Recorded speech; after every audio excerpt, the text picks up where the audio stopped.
Muy bien, queremos darle una cordial bienvenida a todos ustedes, amigos de la comunidad cristiana de transformación. Gracias por estar en este precioso espacio, en este lugar. Gracias para todos. Gracias a todos aquellos que nos están mirando desde dentro y fuera del país, desde las comunidades norteamericanas, desde las comunidades europeas, desde las comunidades asiáticas, en todos los lugares donde nos están viendo. Muchas gracias. Entonces, en esta mañana, en este precioso día, porque no sabemos si usted nos está viendo en la mañana o en la tarde, en este precioso día, esta preciosa hora, queremos entregar este tiempo a Dios.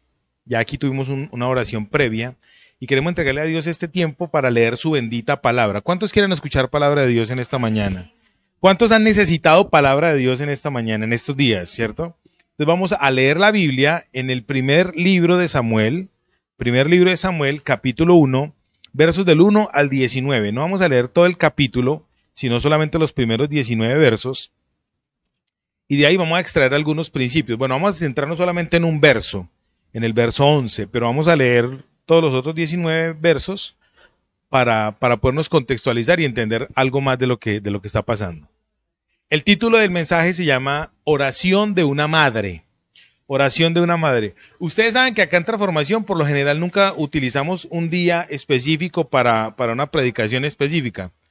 Pero esta semana, orando a Dios, me acordé de Ana, y entonces sentí de Dios compartir algo que me llamó la atención en este mensaje, y pues el mensaje de Dios, el mensaje de la palabra siempre es para nosotros. Amén. Bueno, muy bien. Vamos entonces a leer la Biblia. En pantalla va a aparecer y ustedes acá van a leer también, si esa niñita nos dejase, ¿no? Muy bien. Primero de Samuel, capítulo 1, versos del 1 al 19. Leemos en el nombre de nuestro Señor y Salvador Jesús, con la bendición de nuestro Padre Celestial y la unción poderosa del Espíritu Santo. ¿Cuántos dicen amén? Excelente. Dice, hubo un varón en Ramataim de Sofim. Antes sí están leyendo. Hubo un varón de Ramataim de Sofim, del monte de Efraín, que se llamaba Elcana, hijo de Jeroam, hijo de Eliú, hijo de Tou, hijo de Suf, el Efrateo, y tenía él dos mujeres. El nombre de una era Ana y el nombre de la otra Penina. Y Penina tenía hijos, mas Ana no los tenía. Y todos los años aquel varón subía de su ciudad para adorar y ofrecer sacrificios a Jehová de los ejércitos en Silo, donde estaban dos hijos de Elí, Ofni y Finees, sacerdotes de Jehová. Y cuando llegaba el día en que Elcana ofrecía sacrificio, daba a Penina su mujer a todos sus hijos y a todas sus hijas, a cada uno por su parte. Pero a Ana daba una parte escogida porque amaba a Ana, aunque Jehová no le había concedido tener hijos. Aquí yo quiero hacer una acotacioncita. Cuando dice daba, es que en esa época subían a adorar a Dios y llevaban ofrendas, ¿cierto? Y entonces aquí él le daba a Ana una mayor parte, así no tuviera hijos. El amor da, no es teología de prosperidad. El amor da. Cristo se dio por nosotros porque fue el amor eterno. Verso 6. Y su rival la irritaba enojándola y entristeciéndola, porque Jehová no le había concedido tener hijos. Así, ya, sí, íbamos bien. Voy a volver a leer el 6. Me quedé en el 5, pero vamos al 6 otra vez. Y su rival la irritaba, enojándola y entristeciéndola, porque Jehová no le había concedido tener hijos. Así hacía cada año cuando subía a la casa de Jehová. La irritaba así, por lo cual Ana lloraba y no comía. Ustedes se dan cuenta que en la iglesia del Señor hay gente que irrita. En la viña del Señor se ve de todo. Hay peninas y hay anas. Ojalá usted no sea una penina que le gusta joderle la vida a las otras personas. Verso 8. Y Elcana, su marido, le dijo, Ana, ¿por qué lloras? ¿Por qué no comes? ¿Y por qué está afligido tu corazón? ¿No te soy yo mejor que 10 hijos? Y se levantó Ana después que hubo comido y bebido en Silo. Y mientras el sacerdote Elí estaba sentado en una silla junto al pilar del templo de Jehová, ella, con amargura de alma, oró a Jehová y lloró abundantemente. E hizo voto diciendo, Jehová de los ejércitos, si te dignares mirar a la aflicción de tu sierva, y te acordares de mí, y no te olvidares de tu sierva, sino que dieres a tu sierva un hijo varón, yo lo dedicaré a Jehová todos los días de su vida, y no pasará navaja sobre su cabeza. Mientras ella oraba largamente delante de Jehová, Elí estaba observando la boca de ella. Pero Ana hablaba en su corazón, y solamente se movían sus labios, y su voz no se oía. Y Elí la tuvo por ebria. ¿A ustedes no les ha pasado que por ser cristianos a veces los tienen por locos,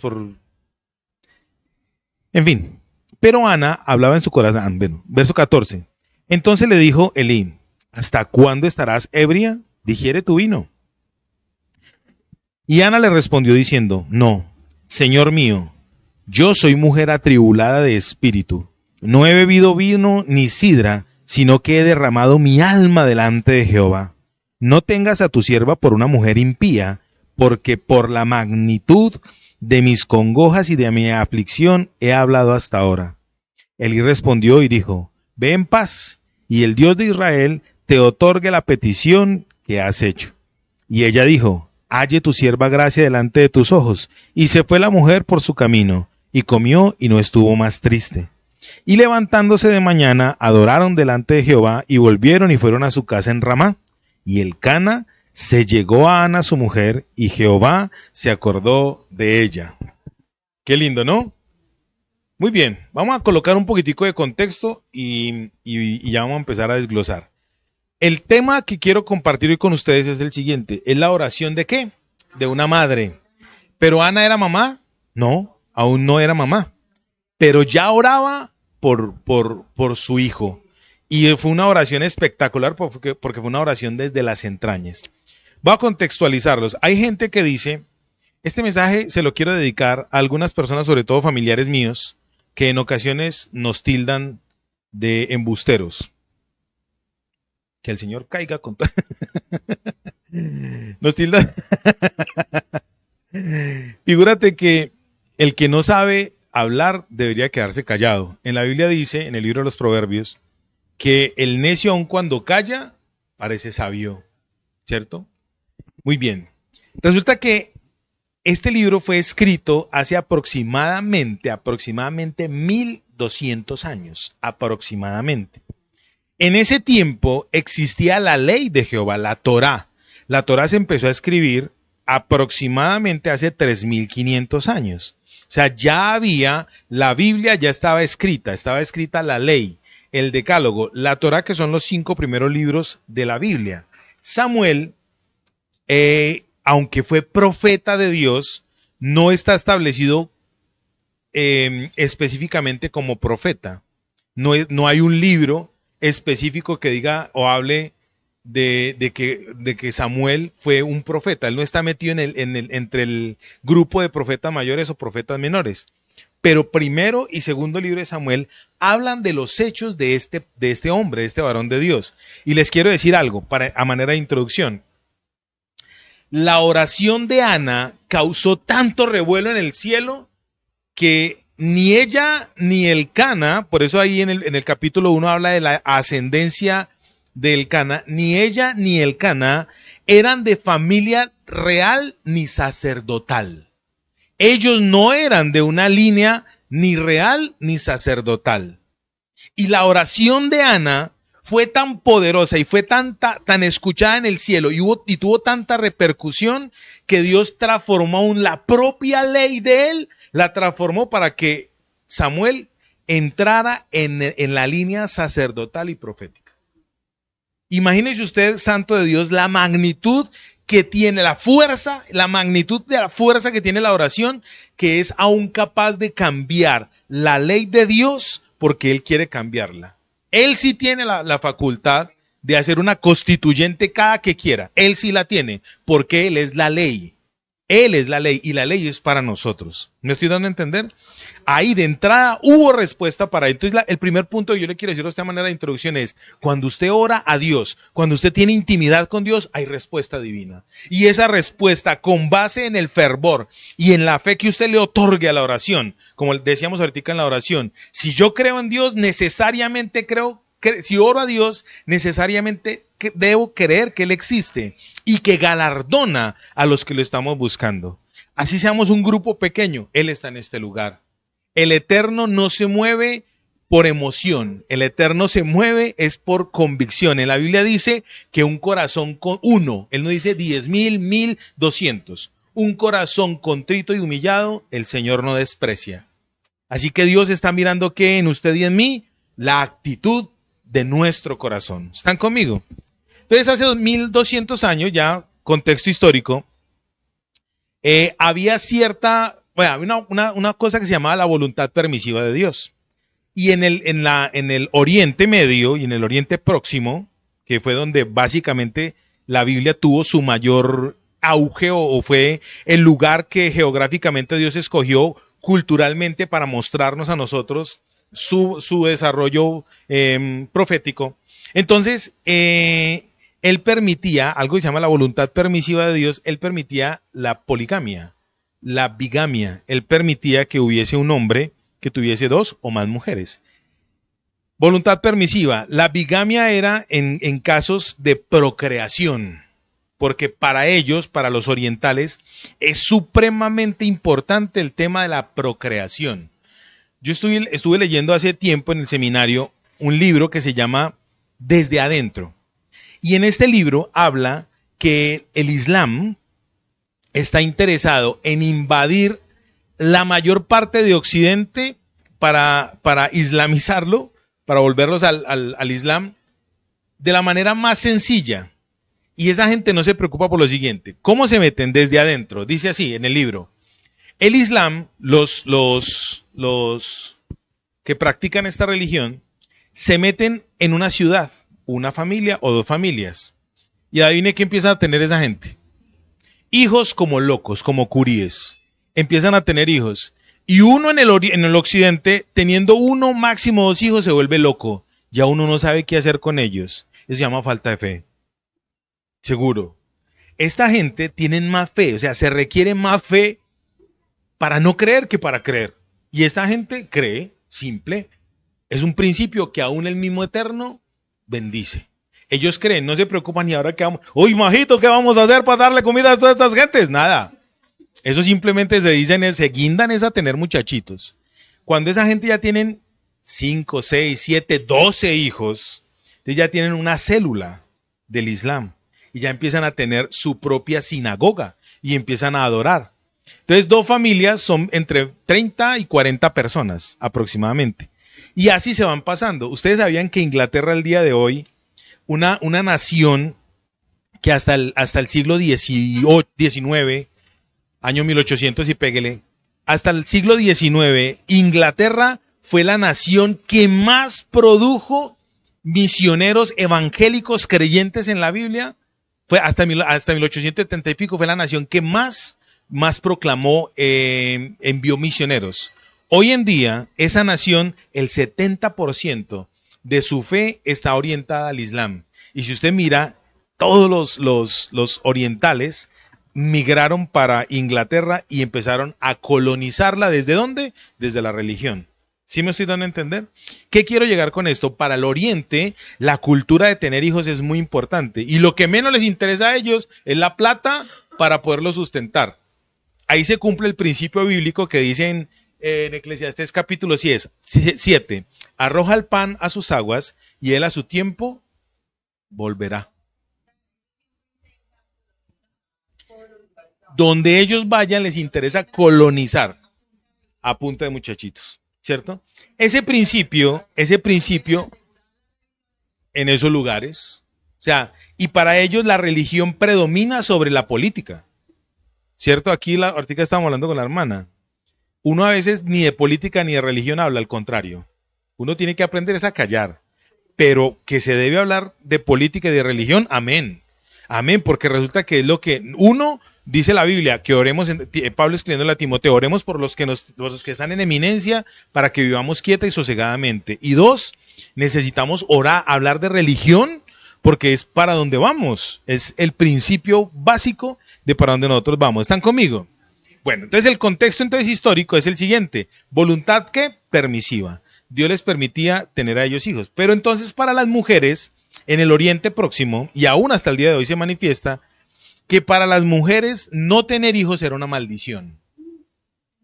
Era una maldición. Entonces ahora vamos a contextualizarlo. ¿Para usted qué puede ser una maldición? No tener empleo, estar escaso de plata. ¿Para usted qué puede ser una maldición? Que me dijeron que me hicieron brujería, no tener comida en la casa. ¿Qué es una maldición para usted? ¿Qué es una maldición? Resulta no tener paz, ¿cierto? Empiece usted a evaluar eso. Ana, en su momento, Ana empezó a vivir algo bien, bien interesante.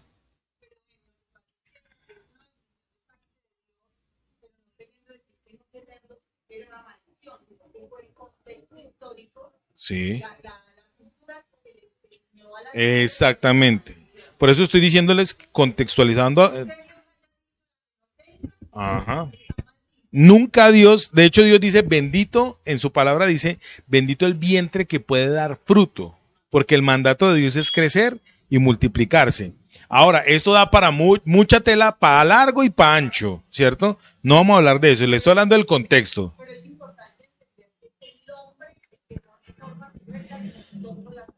Nosotros los hombres somos los que colocamos ese tipo de normas. Pero ustedes me están entendiendo, ¿cierto que sí? Entonces el contexto histórico es el siguiente. Para ellas, para las mujeres del Oriente, hasta el día de hoy, lo dije ahorita, lo repito, el no tener hijos es una ¿qué? Maldición. Porque no se sienten que están siendo favorecidas por Dios. Entonces cuando uno no se siente favorecido, ¿cómo está? Aparentemente maldito. Por eso dije, ¿usted se siente maldito en algo? ¿Siente que alguna maldición lo está alcanzando? Esta semana hablaba yo con mis hermanas en la ciudad de Bogotá y una de ellas decía, es que lo que hizo mi papá nos alcanza a nosotros y lo que hacen los hermanos mayores nos alcanza. Yo le dije, no, jamás. En el libro de Ezequiel, capítulo del 28 en adelante, dice, el alma que pecare, esa morirá, porque la maldad del padre no la pagará el hijo, ni el hijo pagará la maldad del padre. Eso es una mentira satánica y nosotros nos la tragamos todita. Porque el hombre siempre tergiversa la ley de Dios.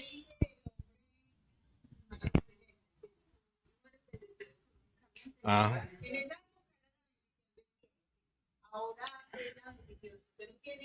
Plata. Y del año 93 para acá, ha entrado con una fuerza increíble la teología de la prosperidad, que demarca que su estándar o su medida o su termómetro de que usted es una persona espiritual está en lo que usted tenga, en su posesión material. Ejemplo, si ustedes no tienen carro, ni tienen casa, ni tienen buena economía, su espiritualidad quiere decir que está como mal. Usted no es hija de Dios, usted es hija de Satanás. Está pecando, está en pecado. No, eso es una mentira absoluta, eso no, eso es mentiras diabólicas. ¿Están conmigo? Entonces resulta que esta mujer entonces tenía el contraste ahí. Había una, Penina, que tenía hijos y Ana no tenía hijos. Entonces, ¿quién se sentía mal y quién se sentía bendecida? Ahí está el ejemplo. Penina y llegaba al punto de ser oprobiosa. Ja, ja, yo sí tengo hijos. Ja, ja. A mí me dicen el curí, saco hijos al 100. Ja, ja. Usted no. Entonces, ¿qué pasaba con Ana? Se acongojaba. Les quiero dar un dato. El nombre Ana, el nombre Ana significa favorecida. Favorecida. ¿Cuántas Anas quieren estar acá en esta mañana? Yo quiero ser favorecida por Dios. ¿Listo? Muy bien. Te resulta que Ana, en el contexto que les acabamos de plantear rápido, ¿qué? Yo quiero ser una favorecida, bendecida, afortunada. Mamá luchona, yo soy papá luchón, papá de Santiago. Muy bien. Lo manifiesto. Bueno, listo. Cerramos el paréntesis. Hoy Dios quiere decirnos a usted y a mí cómo hacer, hoy les voy a dar la clave. ¿Cómo hacer para que el concepto de maldición cambie en su vida y en mi vida? ¿Cómo hacer? Dios utilizó a esta mujer, Ana, para cambiar el rumbo de la vida de su hijo. Estableció en él un cambio aún de ley, porque la ley establecía que los hijos de los sacerdotes eran los que iban en el orden de Aarón. tenían que pertenecer sanguíneamente por el ADN a la familia sacerdotal, si no, no. Pero ella hizo algo que movió el corazón de Dios para poder que su hijo fuera lo que ellos dos hicieron. ¿Están conmigo? ¿Sí me estoy dando a entender? Dios, cuando usted se mete con Dios, cuando usted y yo nos metemos con Dios, esto a mí me ha venido retando. Cuando usted y yo nos metemos con Dios, Dios cambia todas las circunstancias que están a nuestro alrededor. Entonces, en el contexto, Ana y Penina iban a la iglesia. Y entonces una se sentía bendecida, afortunada porque tenía hijos, porque era lo que la cultura le estaba demarcando a ella. Y la otra no se sentía bendecida porque la cultura le estaba marcando eso. Hoy en día la Biblia dice que el solo hecho de usted estar en Jesucristo tiene la bendición eterna. ¿Están conmigo? Muy bien. Entonces empieza en el verso 11, empieza a ocurrir algo interesante. Ya nos vamos a centrar ahí para no perder mucho tiempo. En el verso 11 me gusta mucho porque Elcana le dice a Penina, Elcana le dice a Ana, Anita, yo te amo tanto que lo que yo siento por vos, te puedo suplir la satisfacción que te dan 10 hijos. Él no necesitaba absolutamente nada de ella para amarla. El nombre, claro, estaban solitos. Elcana, el nombre Elcana significa Dios o Jehová redime. Es un adyacente de Yeshua, Salvador. Entonces Elcana es un adyacente de eso. Jehová es el que redime, Jehová es el que salva. Resulta que en ese nombre y en Ana, para usted poder ser bendecido de Dios, ¿qué necesita? Ya. Dejarse amar. A mí me encanta cuando en estos pasajes del Antiguo Testamento nos muestran el amor ferviente y favoreciente de Dios. Usted y yo no necesitamos hacer nada para que Dios nos ame. Usted y yo no necesitamos tener lo que la cultura dice que debemos tener para ser bendecidos por Dios. Usted y yo no necesitamos nada de lo que el hombre nos dice para que usted y yo recibamos de Dios. Esta semana recibí un ataque satánico azarosísimo que me estaba desmotivando mucho. Y Dios usó a la hermana María para decirme, no, ¿por qué? No le copie a esas voces satánicas. Y me reflexioné y tal, le pedí perdón a Dios y le dije, sí, yo no puedo creer lo que el mundo y aún personas de la misma iglesia tergiversan la palabra de Dios para atacarlo a usted mismo. Eso se ve. El mismo pueblo de Dios, mira, lamentablemente, el ejército de Dios es el único ejército que ve a un soldado caído y en vez de ayudarlo lo remata. Es el único ejército. En la viña del Señor se ve de todo, menos uvas. Que Dios nos ayude a que nosotros no seamos de esos soldados. ¿Están conmigo? Muy bien, entonces Elcana le dice a ella, Dios redimiendo a Ana le dice, ¿no soy yo mejor que 10 hijos? Y me gusta porque ahí no hay un relato, simplemente cambia la escena. Ana se levantó y se fue ¿para dónde? Para el templo. Se fue para el templo. Yo le voy a hacer una pregunta a usted, santo de Dios. Cuando usted tiene problemas, ¿hacia dónde se va? ¿Hacia el lugar secreto, que representa la presencia de Dios? ¿Hacia dónde se va? ¿Se va a buscar en el pagadiario? ¿Hacia dónde se va? ¿Se va a buscar a su mamá, a su papá? Bueno, gloria a Dios por los que tienen mamá. Los que no tenemos mamá, pues de mal a nosotros, ¿cierto? Pero ¿hacia dónde se va usted? ¿Qué busca usted? No, yo estoy exonerado del regalo de la mamá. Gracias a Dios por eso. Gracias a Dios por eso. ¿Listo? ¿Hacia dónde se va usted? Ana se fue a buscar a Dios. Y en el verso 11 vamos a mirar el centro o el nudo de este mensaje. Principios que nos van a ayudar a transformar nuestra vida a través de la oración. Para comenzar, les quiero hablar acerca del Día de la Madre. Hoy es un día muy importante porque comercialmente se habla de ¿quién? De la madre, ¿sí o no? Dígame de ustedes, las madres que hay aquí, si ustedes no se sienten bien hoy. Ya afortunada, ¿sí o no? ¿Ustedes se sienten bien? Listo. Para allá voy. Resulta que el día de hoy, es un día que culturalmente nos ha afectado. Entonces, el Día de la Madre. Yo sí soy uno de los que pelea por el Día del Padre y el Día de la Madre. Porque el día del Padre, el Día de la Madre, a todo el mundo ya, no, los restaurantes llenos. Y el Día del Padre, si acaso le dan una patica de pollo. Pero la patica, no el muslo, la patica. Y nada, está lleno. ¿Listo? Ustedes quieren saber cuándo comenzó el tema del Día de la Madre? Dato curioso, ¿lo quieren saber? Grecia, tiempo de Helena, año del 350 al 300 antes de Cristo. Había una diosa que se llamaba Rea, y la diosa Rea era la diosa de la maternidad y la fertilidad, y los griegos adoraban a esta diosa, a la diosa Rea. Luego vino el Imperio Romano y lo llamaron el Día de la Hilaria, y era el día en que en el templo de la diosa Cibeles los romanos adoraban a la diosa de la fertilidad romana. Isis en el antiguo Egipto era la madre de la fertilidad, era la diosa madre, ¿cierto? Entonces sí se dan cuenta cómo la religión ha trascendido ahí. Y en el siglo XVII aproximadamente, en el tiempo en que empezó el dogma de María y demás, la religión católico-romana estableció la adoración a la Virgen. Entonces es la misma Rea griega, la misma Cibeles romana, la misma Isis egipcia, y es la misma adoración que se le atribuye hoy a este Dios, a esta deidad. ¿Me estoy dando a entender? Muy bien, es un día comercial, pero hoy yo quería comentarles esto a ustedes porque vamos a hacer un Elcana hoy, vamos a redimir ese día. Hoy vamos a proclamar que el Día de la Madre, para ustedes que son cristianas, lavadas con la sangre de Jesucristo, ¿qué se hace? Se celebra todos los días.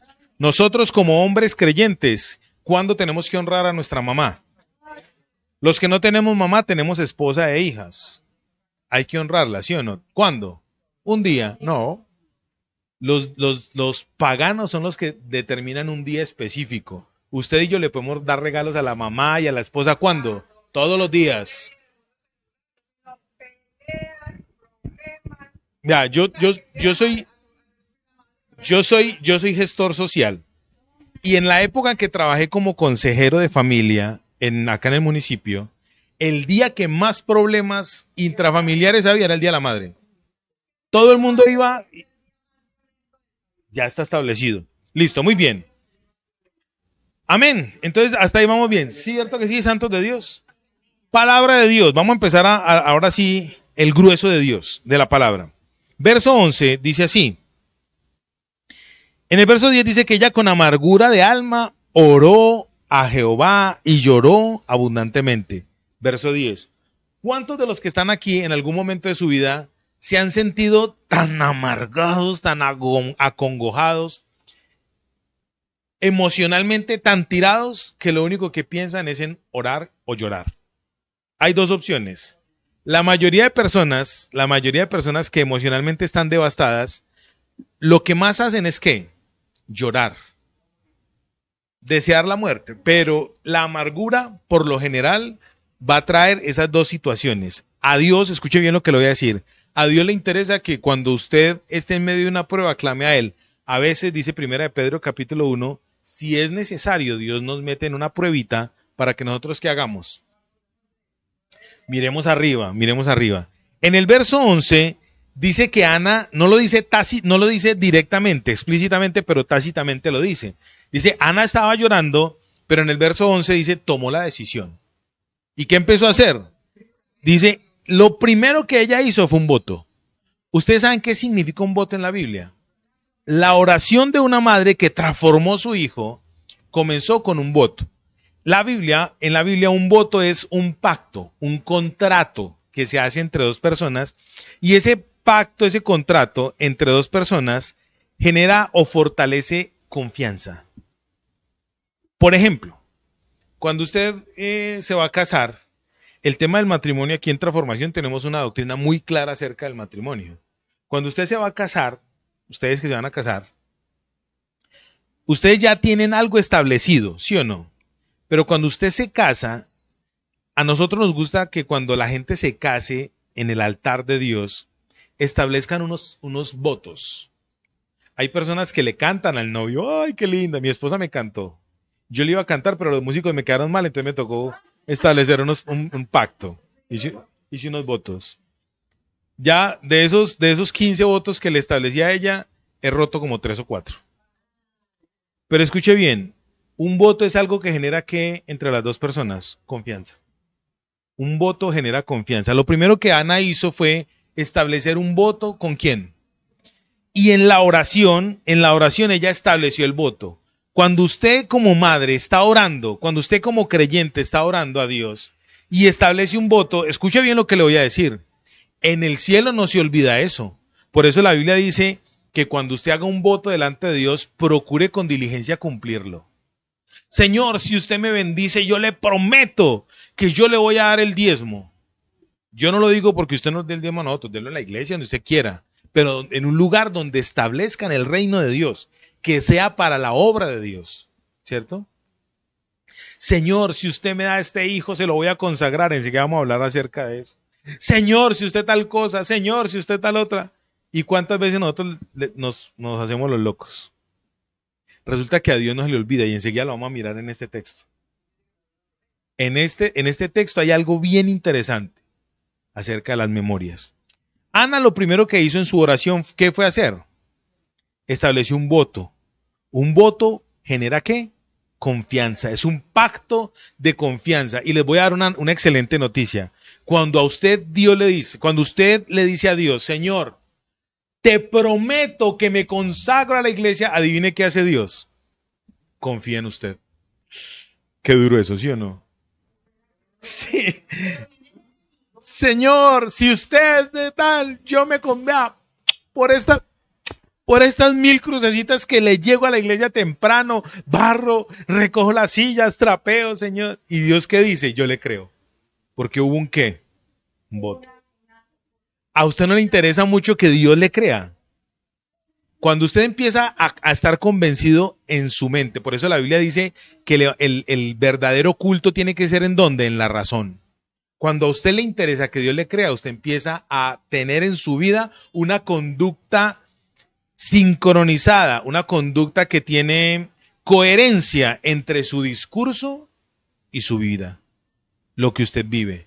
Nosotros como cristianos somos muy superficiales. ¿Sabe por qué los satánicos nos dan sopa y seco a muchos cristianos?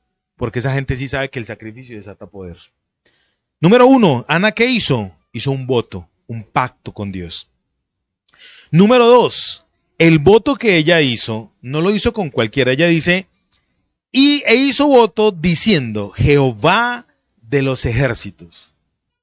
¿Cuántas veces usted y yo hemos invocado el nombre del poder de Dios? La palabra Jehová de los ejércitos, Yahweh Titzesom, en hebreo es el Dios que a mí me genera confianza, que a mí me genera fidelidad, pero a mis enemigos les genera miedo. Yo quiero que alguno de ustedes con honestidad me diga cuántas veces Dios lo ha rescatado de algo muy duro. Por ejemplo, una deuda, un mal vecino, eso es lo más común, que uno cree que no, pero ahí hay fuerzas demoníacas. Un mal vecino que le está molestando a usted la vida y se va, lo matan, algo pasa. Uy, qué pastor tan cruel. ¿Cuántas veces usted no lo ha deseado? Yo he deseado eso, hasta que me arrepiento, pero en ocasiones he deseado eso. Señor, qué dicha que lo mataran, 70 veces. Señor, lléveselo para no mandárselo, Señor. Ilumínelo o elimínelo, pero haga algo, Señor. Tener un mal vecino es peor que tener la mujer rencillosa que dice la Biblia que es como una gota que le cae. ¿Por qué me mira así? ¿Sí o no? O solamente a mí me ha pasado. Si solamente a mí me ha pasado, hermanos, perdónenme, Señor, perdónenme. Pero yo sí he deseado eso. Elimínelo, ilumínelo, Señor. El Dios eterno al que ella invocó, con el que ella hizo pacto, a los enemigos, a los demonios, a los entes espirituales les genera temor, pero a mí me genera fidelidad. El nombre Jehová de los ejércitos es uno de los nombres que Dios tiene para demostrar sus atributos como guerrero. El guerrero que me defiende, el guerrero que es fiel para conmigo. ¿Están conmigo? Una mujer que hizo trascender la oración de su vida fue porque supo a quién clamarle. A veces usted y yo no sabemos a quién le clamamos. A veces le oramos a Mamón, a veces le oramos a cualquier otro Dios, menos al Dios de los ejércitos. Al Dios que tiene la capacidad. Mira, David, el rey David, cuando se enfrentó a Goliat, él no fue y dijo, él conocía al Jehová Jireh porque él fue pastor. Él conocía al Jehová Rafa porque lo sanó. Él conocía al Jehová Kedá porque le dio. Pero cuando David fue a enfrentar al gigante filisteo, ¿cuál fue el apelativo que David utilizó? ¿Quién es este filisteo incircunciso para venir a provocar al escuadrón del Dios qué? Del Señor de los ejércitos. Usted y yo tenemos que empelicularnos. Él es el que pelea, usted y yo tenemos que empelicularnos. Que el Dios que usted y yo tenemos es el Dios que nos salva, el Dios que nos redime, el Dios que nos ama, el Dios que es suficiente para sobre todas las cosas, para usted y para mí. Tiene problemas emocionales. Ana tenía problemas emocionales y se dirigió al Dios fiel que a ella le iba a cumplir en fidelidad y a sus enemigos los iba a atemorizar. ¿Están conmigo?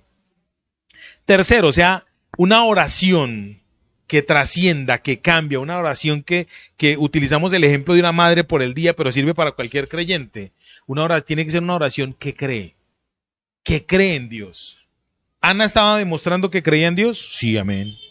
Hoy la motivación es esa, creer en Dios. Dice, hizo voto diciendo Jehová de los ejércitos, si te dignares a mirar a la aflicción de tu sierva. ¿Cuántas veces usted y yo hemos tratado a Dios como rey? ¿Sí o no? Si nosotros tratásemos a Dios como Dios, haríamos lo que esta mujer hizo. Reverenció a Dios. Le hizo culto a Dios. ¿Ella para dónde se fue en medio de su aflicción? Para el templo. Y ella creía en el Dios Todopoderoso, en Silo, en el lugar de reunión en ese momento. En ese momento no era en Jerusalén, porque David no había establecido a Jebús como el centro de adoración, sino que se reunían en Silo. Allá se reunían a adorar, el lugar de adoración. Hoy, ¿cuál es el lugar de adoración para nosotros? Hoy. Acá estamos hoy en este lugar, pero usted y yo somos el lugar de adoración. La Biblia dice que usted y yo somos el templo andante. Para donde vayamos podemos establecer un lugar de adoración. Para donde usted y yo vayamos podemos establecer un lugar de adoración. Pero usted y yo no tratamos a Dios como rey y pretendemos que Él nos responda. Usted y yo le decimos, Señor, necesito. Ella lo reverenció. ¿Usted quiere ver respuesta de Dios? Reveréncielo. O sea, reverencia a Dios. Entréguele al atributo que es de Él. Ella primero dijo que Él era el Dios fuerte. Y después empezó a mostrar que Dios es un Dios de memoria. Dice aquí, entonces, número 1, ella hizo voto, que el voto genera confianza. Número 2, ella conoció al Dios fiel. Número 3, ella entregó, ya voy a terminar. Entregó reverencia a Dios. Número 4, ¿cierto? Ella proclamó uno de los atributos mayores de Dios. Dice en el verso 11, en la otra parte que dice, si te acordares de mí y no te olvidares de tu sierva. Ella apeló a la memoria de Dios. Yo sí me estoy dando a entender hoy. Si te acordares. ¿Ella qué empezó a establecer aquí? Lo primero que hizo fue un voto, ¿sí o no? ¿El voto qué es? Un pacto que genera ¿qué? Entonces ella le está diciendo, usted se acuerda de lo que pactamos. A usted no se le olvida lo que usted y yo establecimos, nuestra conversación. La Biblia dice que Samuel cuando creció no dejó caer ni una sola palabra de Dios a la tierra. O sea que todo lo que Dios le decía, Samuel, ¿qué hacía? Lo proclamaba. Ha sido uno de los profetas más fieles. Todo lo proclamaba. ¿Están conmigo? Ana cumplió su palabra. Porque ella dijo, usted tiene memoria. Y usted y yo a veces creemos que a Dios se le olvidan las bobadas. Ana fue y entregó a su hijo. Cumplió su palabra. Resulta que usted y yo, en ocasiones, amados santos de Dios, cogemos la vivencia de Dios, la relación con Dios, como algo muy ligero. Nosotros como creyentes somos muy ligeros. Nosotros como creyentes, yo lo digo por mí, no lo estoy diciendo por usted. Yo lo digo por mí porque yo me arrepiento mucho de la ligereza con la que vivimos el Evangelio. Nos acostumbramos a lo que el mundo dice, a la cultura. A Ana la cultura le decía que si no tenía hijos, estaba maldita. Y a usted y a mí la cultura nos dice que el Señor se demora mucho. Y nosotros decimos, no, eso es mentira, pero vivimos como si el Señor no fuera a venir. Se nos olvida. Somos muy ligeros. Y al Señor se le olvida, mira, una de las características que tiene Dios es que la única persona en el universo que tiene la capacidad de olvidar, de que olvidó, es Dios. En el libro de Isaías hay un pasaje que me encanta porque dice que Dios cogió sus pecados y mis pecados y ¿qué hizo con ellos? Los arrojó a la mar y se olvidó de ellos. Dios se olvidó ¿de qué? De nuestros pecados. Dice, los arrojó a lo profundo de la mar y enseguida coloca un letrero que dice, prohibido nadar aquí. Y usted y yo somos felices ¿qué? Nadando ahí, sacando ahí, pescando ahí y enseguida le echamos la culpa ¿a quién? A Dios. Y Dios diciendo, ¿de usted qué me está hablando? Ya me olvidé de su pecado. En la cruz del Calvario, Cristo se olvidó, hizo que Dios se olvidara de todo. Y usted todavía recordando eso. ¿Están conmigo? La memoria de Dios. En la oración, en la intimidad con Dios, usted reconoce y tiene la virtud de reconocer las cualidades de Dios. ¿Están conmigo? En ese mismo verso 11, dice lo siguiente. Si tú te acordares,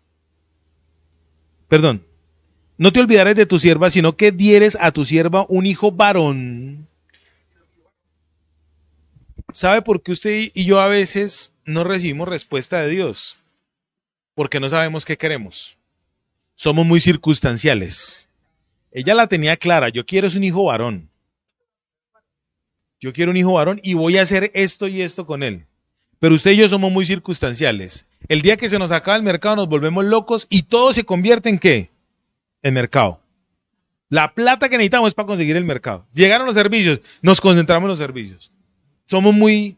Pero les decía yo al principio, ¿por qué los islámicos no se preocupan por eso? Porque ellos creen que su Dios los sustenta. Su Alá los sustenta. Confían más ellos en una deidad mentirosa que nosotros en el Dios eterno. ¿Están conmigo? La oración que cambia, que trasciende, que realmente ayuda a cambiar el destino de una persona, es esa oración que es clara, específica, contundente. ¿Qué quiere usted? Yo se los puedo decir con autoridad. Con mi esposa llevamos 3 años estudiando el libro de los Salmos, ya estamos que acabamos. Y estoy pensando para dónde vamos a pegar, a coger otros libros para poder tener ese mismo orden. Hemos aprendido mucho, yo he aprendido toneladas, mi esposa ha sido una excelente profesora durante estos 3 años. Y algo que me llama mucho la atención de esto que le estoy diciendo es, cuando usted empieza a orar específicamente por algo, en estos 3 años hemos visto cómo Dios ha respondido cosas que uno no se imagina que va a responder. Pero cuando pedimos algo claro, no importa que usted lo repita. Señor, necesitamos estas escrituras de esta casa. Señor, necesitamos la provisión para esto. Señor, necesitamos... Y Dios responde. Cuando Dios responde, ¿usted qué hace? Amén. Ya cambia su oración y se va por otro lado. Pero Dios responde porque Él tiene ¿qué? Memoria. A Dios no se le olvida lo que usted y yo le hemos pedido a nosotros y se nos olvida con mucha facilidad. Por eso oramos un día y después no seguimos orando. En la desesperación. Pero ya. Se acabó. ¿Me estoy dando a entender? Lo otro es, ella le dijo a él, necesito un hijo varón. Y cuando usted me dé ese hijo varón, yo lo voy a consagrar a usted todos los días de su vida. En el libro de Números, capítulo 6, verso 5, ella le dice, lo consagraré a usted y no pasará navaja sobre su cabeza. Lo hará nazareo. Voy a terminar con esto. Resulta que ella fue constante. Dice, lo consagraré a ti todos los días de su vida. Y mientras ella lo tuvo con él, los 7 años que lo tuvo con él, mientras lo destetó y lo crió, todo ese tiempo, ¿ella qué hizo?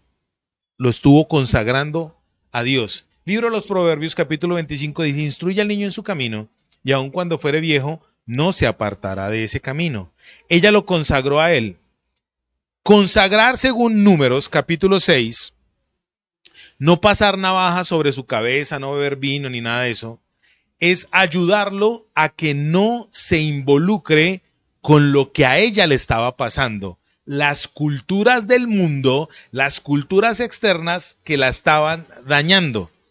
Cuando esta mujer dijo, él va a ser nazareo, no se va a mutilar, no va a beber vino, le está diciendo, Señor, yo lo voy a consagrar para que nada de la carne se impregne en él viva consagrado a ti. Ojo con esto que les voy a decir, santos de Dios. Mamás, hoy que es el Día de las Madres, ustedes tienen una gran responsabilidad. La mamá forja, el papá disciplina. La mamá forja, el papá disciplina.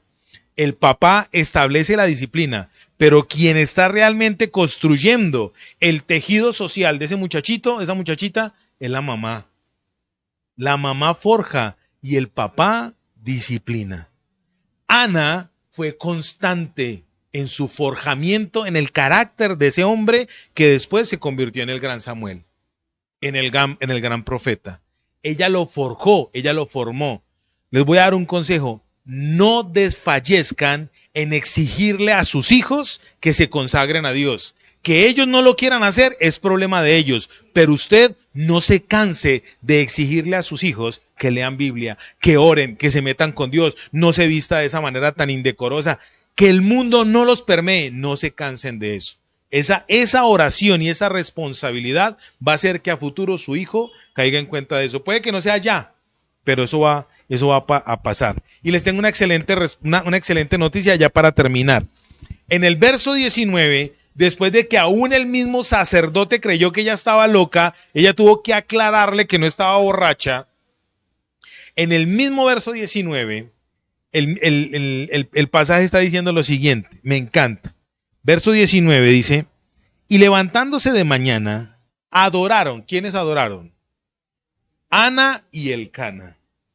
Adoraron a Dios, dice, se levantaron por la mañana y adoraron delante de Jehová. Y volvieron y fueron a su casa en Ramá.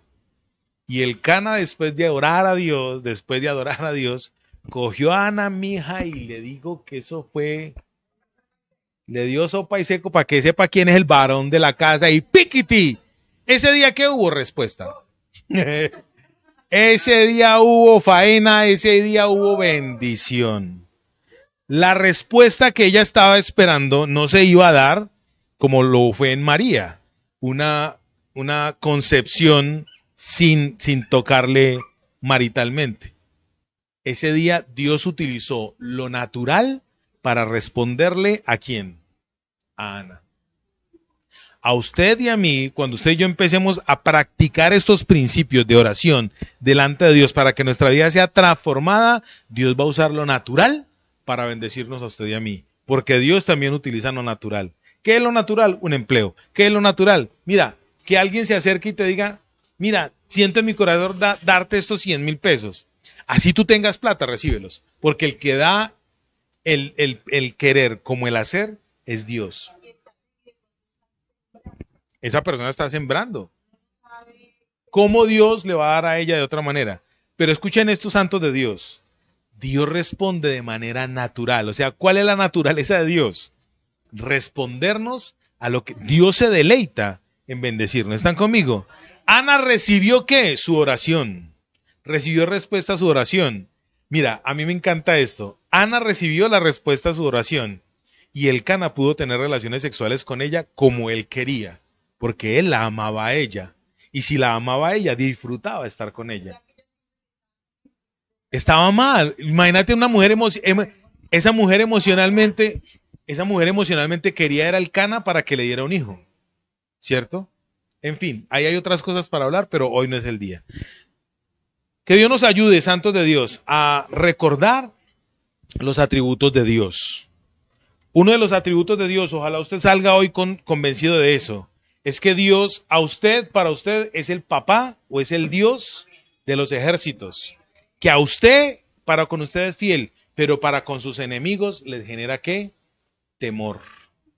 Que Dios les genere temor. Yo estoy orando por unos familiares, que Dios les genere temor. Harto temor. Bendiciones para todos. Aquí vamos a quedarnos orando y siguiendo con el plan que tenemos del día de hoy. ¿Listo? Dios los bendiga. Saludos para todos. Y aquí vamos a orar.